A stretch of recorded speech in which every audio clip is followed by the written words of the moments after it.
NKB studies in media college. இவங்களை பத்தி நான் சொல்லி ஆகணும். ஏன்னா நான் OL ஷிட் பண்ணிட்டு ஏதாவது ஒரு கோர்ஸுக்கு போகலாம்னு இருக்கிறப்போ அங்க ஒரு தடங்கள் வந்துச்சு. என்ன தடங்கள்னு பாத்தீங்கன்னா, எனக்கு பொருளாதார ஒரு பிரச்சனை ஒண்ணு வந்துச்சு. அது மட்டும் இல்லாம பாத்தீங்கன்னா A-level குயிக்கா ஸ்டார்ட் பண்ணதுக்கும் இருந்தாங்க. அந்த டைம்ல எனக்கு ஒரு கவலை ஒன்று இருந்துச்சு, நாம இன்னும் ஒரு கோர்ஸ் கூடி முடிக்கலான்னு சொல்லி. அப்படி கவலையில இருக்கிறப்போ தான் என்னுடைய நண்பன் ஒருத்தர் NKB ஸ்டடிஸ் இன் மீடியா காலேஜை பத்தி அறிமுகப்படுத்தினாரு. அதுல பாத்தீங்கன்னா நிறைய கோர்ஸ்களும் ஃப்ரீயாவே ஆரம்பிச்சிருந்தாங்க. இவங்க செய்யற கோர்ஸ் பாத்தீங்கன்னா ஃப்ரீயாவும் இருந்துச்சு.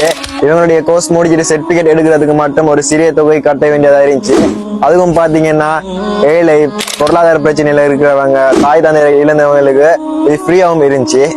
அது மட்டும் இல்லாம இவங்க பாத்தீங்கன்னா மாணவர்கள் எங்கள்கிட்ட கேட்டாங்க ஆலோசனை, எப்படி கிளாஸ் ஸ்டார்ட் பண்ணுவோம், ஜூம்ல இல்லாட்டி ரெக்கார்ட்ல ஸ்டார்ட் பண்ணணும் சொல்லி எங்கள்கிட்ட ஆலோசனை கேட்டு எங்களுடைய ஆலோசனை படி செஞ்சாங்க. ஒவ்வொரு கிளாஸ்ல ரெக்கார்டையும் வீடியோவா எடுத்து எங்களுக்கு அனுப்பினாங்க. எங்களுக்கு தேவையான டைமுக்கு அதை படிச்சுக்கூடிய மாதிரி இலகுவா இருந்துச்சு.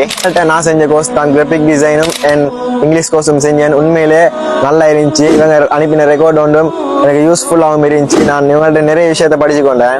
என்னுடைய கனவை நனவாக்கி இலகுவாகவும் இலவசமாகவும் கற்பித்து தந்த NKB ஸ்டடிஸ் இன் மீடியா காலேஜுக்கு எனது மனமார்ந்த நன்றிகளையும் தெரிவித்துக் கொள்வதோடு அவங்களோட சேவை இன்னும் தொடர்றதுக்கும் வாழ்த்துக்களை தெரிவித்துக் கொள்கிறேன்.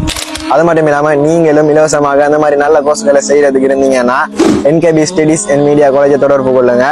உங்களுக்கும் இலவசமாகவும் நல்ல முறையிலையும் கற்பித்து தருவாங்க NKB ஸ்டடிஸ் மீடியா காலேஜ்.